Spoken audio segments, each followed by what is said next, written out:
sa akin. Ito po yung mga tanong na itatanong namin sa inyo.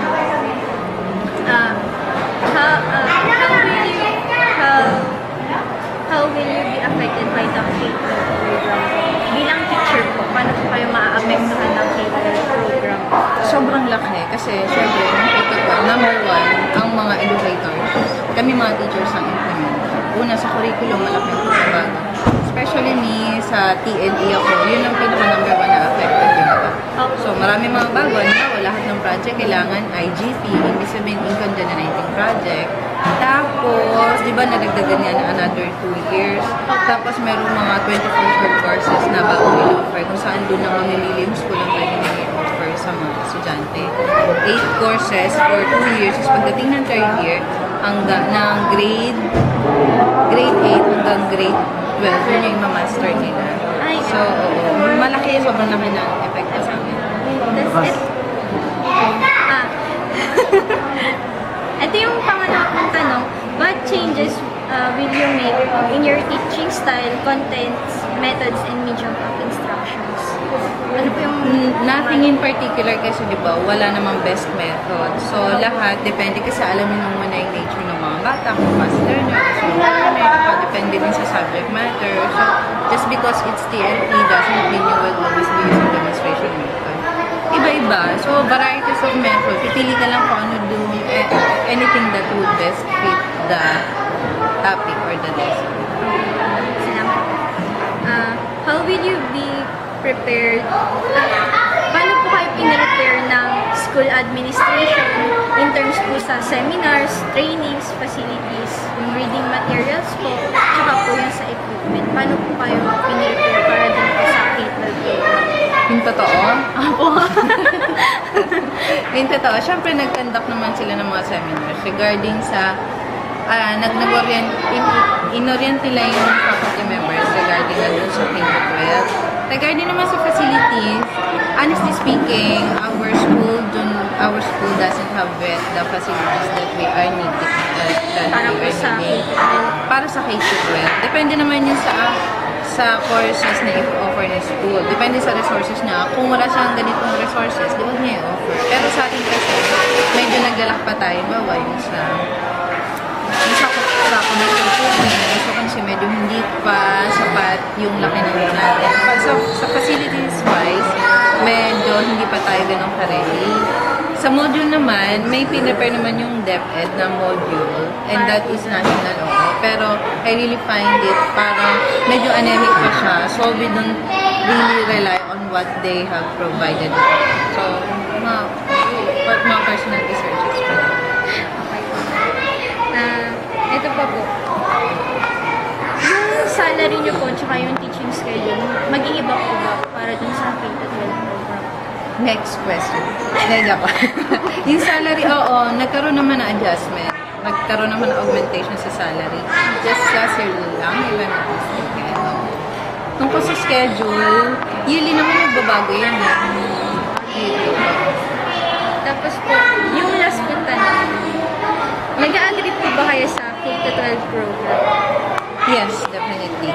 Nag-agree naman tayo dyan eh. Kaya lang, maganda naman ang layunin ng K-12 kasi totoo naman na maraming mga estudyante na after nila mag-graduate ng high school, parang kulang pa rin sila sa kaalaman. Masasabi ko, tsaka they still lack the necessary knowledge and skills para ma-employ sila. Para sa akin talaga dapat lang. Kaya lang, ang nakikita ko mali, masyadong minadali kasi hindi pa tayo prepared. Kung ang ibang country nagagawa nila ng smooth, ng maganda yung economy nila, bakit hindi rin tayo? Yun nga.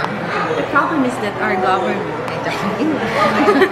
Ma'am, salamat po sa you're welcome. Yes. Ay, ma'am, Doon ako magbayad sa manager. okay.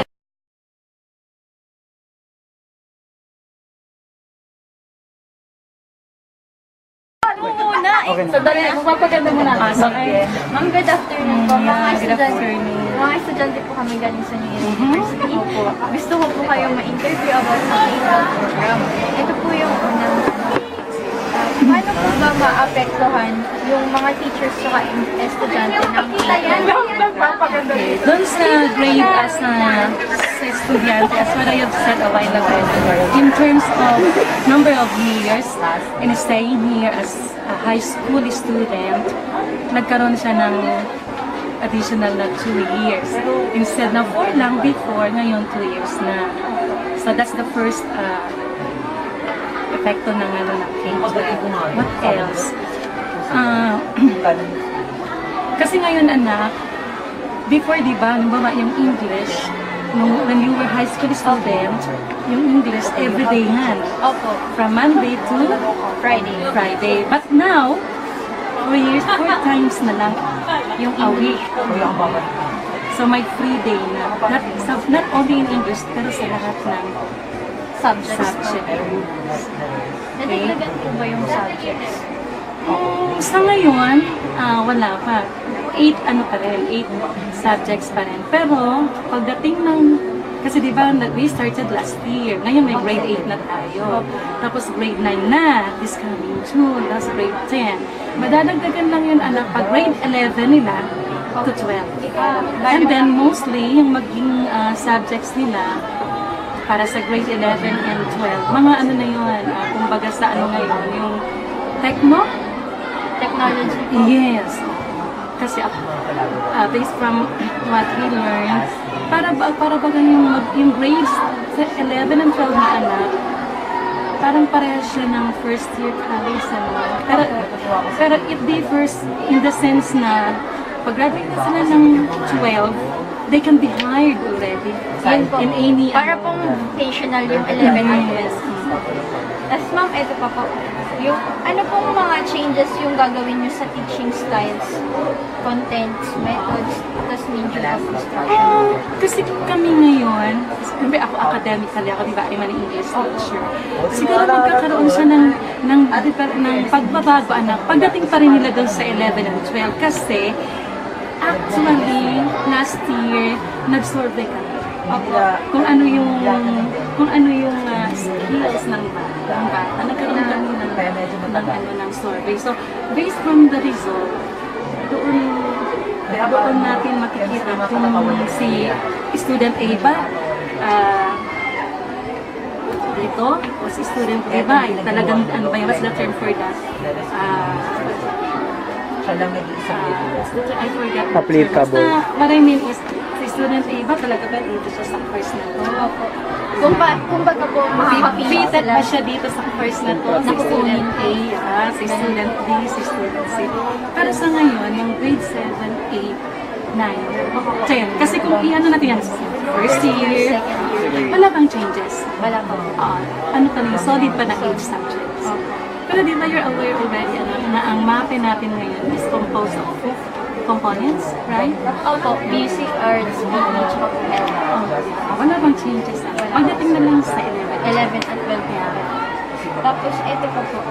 Paano po kayo prepare ng school administration? Excuse me. Parang ako na lang sa school sige po, ano po yun? Paano po kayo prepare ng school administration in terms of seminars po, trainings? What do you mean in terms? Of course, we have to attend seminars first, trainings. In fact, kung pumasok yung grade 7, all of us talaga yung magiging grade 7 teachers to be attended 5-day live-in Na na seminars? seminar. Ang napag-usapan namin doon, it was discussed there, how do we prepare our lesson plan. Pero sabi nga nila, one of the speakers said na this K-12 program kahit hindi na mag-lesson pala ng teacher, pero hindi pwede. Kasi di ba dapat Dapat lagi pong may lesson. Yeah, every day. He prepares or she prepares. Pero, Tapos ngayon, anak, mapapansin mo, laging may seminars and trainings for the teachers.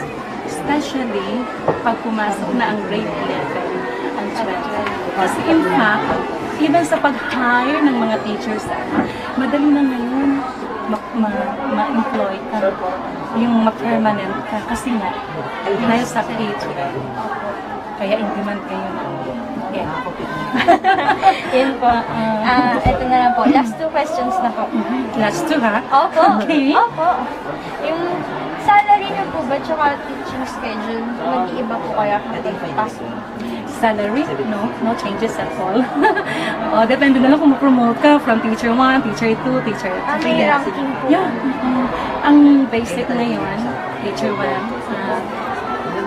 20 and plus 22. Pero nagbabawi ang aming salary. Kung anong rank namin. Teacher 1 ako. Si teacher 2, iba rin ang ano niya.